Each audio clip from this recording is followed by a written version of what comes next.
Morning sir. வாரியோ யார் நீ?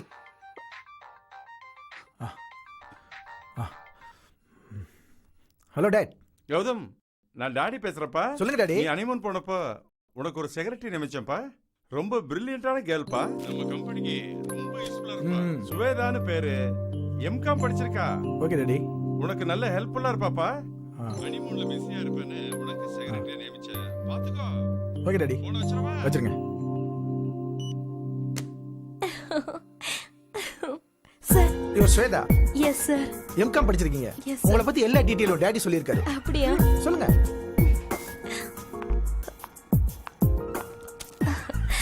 Sir. Sorry sir.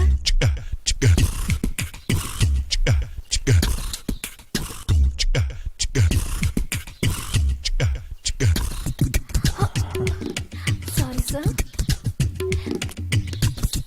ரொம்ப sorry okay sir. Alright. Sir, இதுல ஒண்ணு, அப்புறம் இதுல ஒரு கையெழுத்து போடுங்க.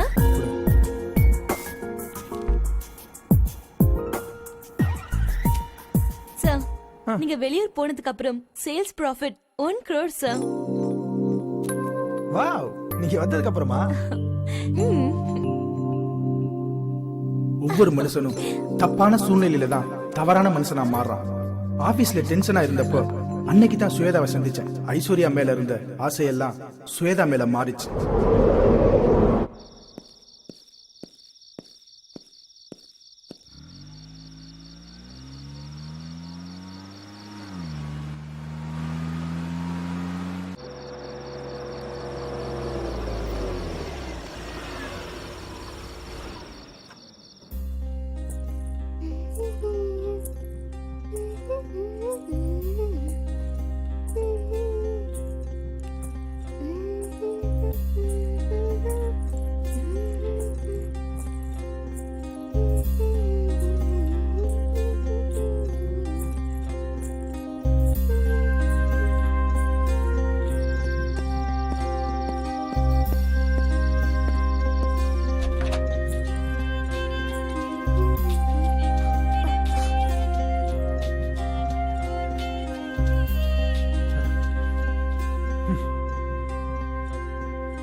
செட் ஆகலையோ அது மாதிரி தான் அந்த டிஃபனும்.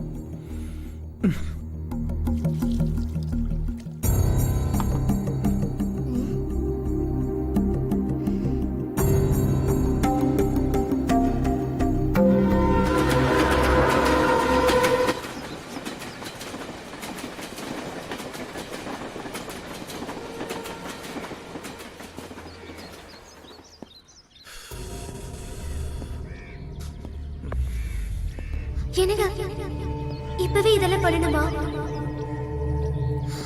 இல்ல இப்பவே குழந்தை பெத்துக்கிட்டேன்னா என் அழகெல்லாம் போயிடும். அதுவும் இல்லாம நான் ஃபேட்டா வேற ஆயிடுவேன். ஏன்னா என் ஃப்ரெண்ட்ஸுங்க எல்லாம் அப்படிதான் ஆயிட்டாங்க. அதனால இந்த விஷயத்தை கொஞ்சம் தள்ளி போடலாமா? ஐஸ்வர்யாவை இதுக்கு மேலேயும் கன்வின்ஸ் பண்ண முடியாம தவிச்சுக்கிட்டு இருந்தேன். அவ சொன்ன வார்த்தைகள் எல்லாம் மறக்க முடியாம மீண்டும் மீண்டும் என் ஞாபகத்துக்கு வந்துச்சு. நான் சொல்றேன்ல, கொஞ்சம் புரிஞ்சுக்கோங்க. என்ன எவ்வளவு நேரமா எம்டி வரல? மீட்டிங் வர டைம் ஆயிடுச்சு.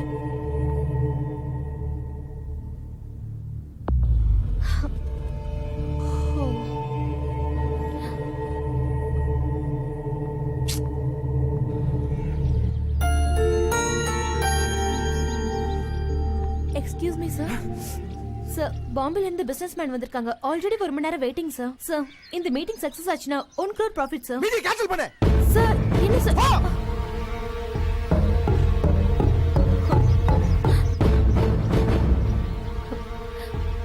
இந்த மீட்டிங்கை நீங்க தான் ஏற்பாடு பண்ணீங்க.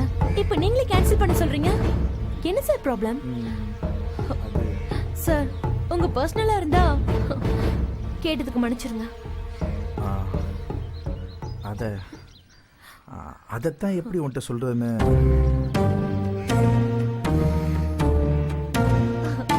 நீங்க நல்ல ஜாலியான கேரக்டர்னு கேள்விப்பட்டேன். ஆனா உங்களை பார்த்தா அப்படி தெரியலையே சார். குழந்தை பெத்தா அழகு குறைஞ்சிருமா? என்ன சார் சொல்றீங்க? உங்ககிட்ட சொல்றதுக்கு என்ன இருக்கு? குழந்தை பெத்தா அழகு போயிடும்னு என் மனைவி சொல்றா. சார், அது அவங்கவுங்க மனநிலையை பொறுத்தது. இது பெரிய பிரச்சனையே இல்ல சார். ஒரு நல்ல சைக்காட்ரிக் டாக்டரை பாருங்க, உங்க ப்ராப்ளம் சால்வ் ஆயிடும். ஒரு பொண்ணோட மனசு இன்னொரு பொண்ணுக்கு தான் தெரியும்னு சொல்லுவாங்க.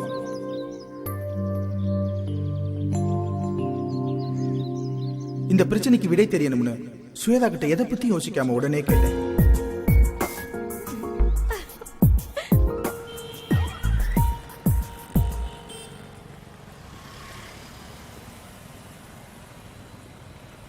சரியா, போய் உட்காரு.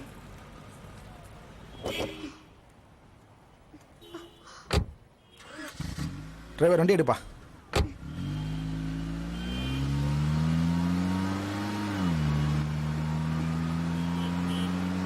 வா கௌதம், எப்படி இருக்க? அம்மா அப்பாலாம் எப்படி இருக்காங்க? சாரி கௌதம், உன் கல்யாணத்துக்கு வர முடியல.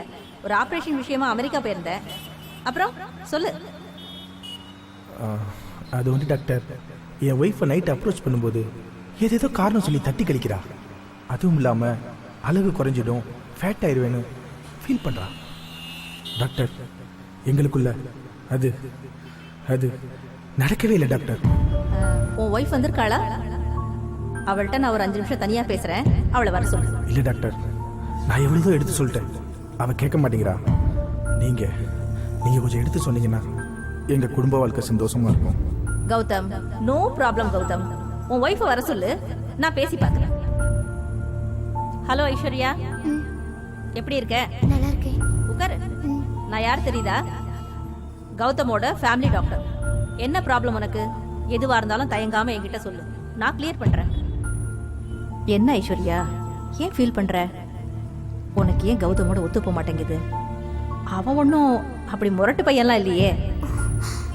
இல்ல டாக்டர், எனக்கு பிடிக்காத கல்யாணத்தை பண்ணி வச்சு என் வாழ்க்கையை சீரழிச்சிட்டாங்க. எனக்கு கௌதம சுத்தமா பிடிக்கல. பிடிக்காத ஆள் கூட எப்படி டாக்டர் வாழ முடியும்? நான் அவர்கிட்ட இருந்து விலகதான் ஆசைப்படுறேன்.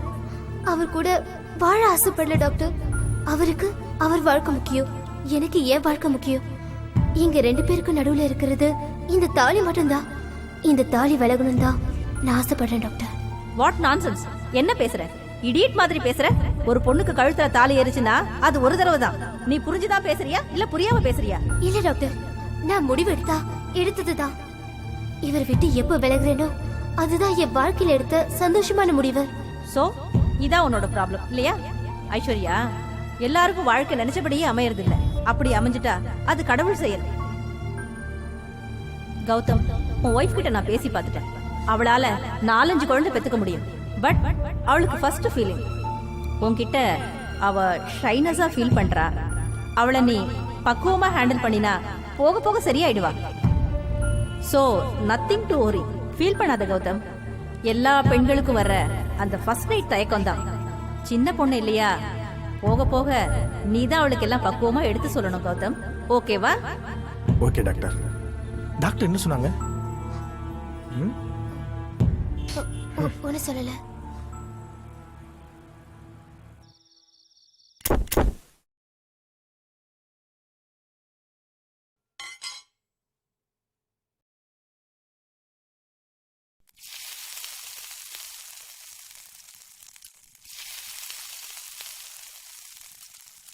ஹாய் ஐஸ், என்ன இன்னைக்கு சப்பாத்தியா?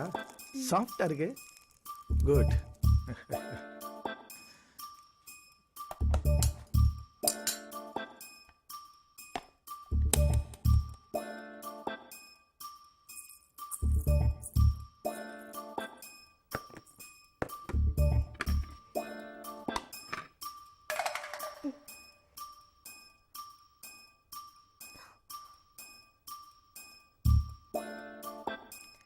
ஏய் நான் ஆபீஸ்ல இருந்து எதுக்கு சீக்கிரம் வந்துக்கேன் தெரியுமா? அதான் இப்ப எந்த பயமும் இல்லைன்னு சொன்னாங்களப்பா.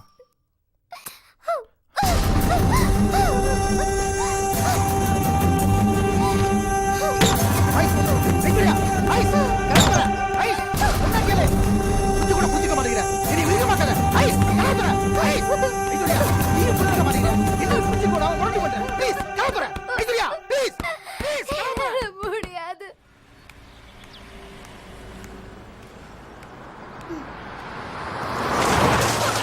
Idiot! ச்சே. ஹாய் ஸ்வேதா, என்னது? ஒரு கார்கார சேர் அடிச்சுட்டு போயிட்டான். சரி வாங்க, உங்க வீடு எங்க இருக்கு? எனக்கு வீடு கிடையாது, எனக்கு ஹாஸ்டல். ஹாஸ்டலா? ஆமா நீங்க ஆபீஸ் வேற போகணும்ல? ஆமா. சரி வாங்க, நம்ம கம்பெனி கெஸ்ட் ஹவுஸ் இருக்கு, அங்க போய் ட்ரெஸ் சேஞ்ச் பண்ணிட்டு ஆபீஸ் போலாம். சரி.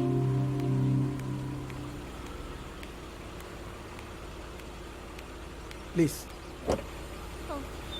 போலாமா? போலாம்.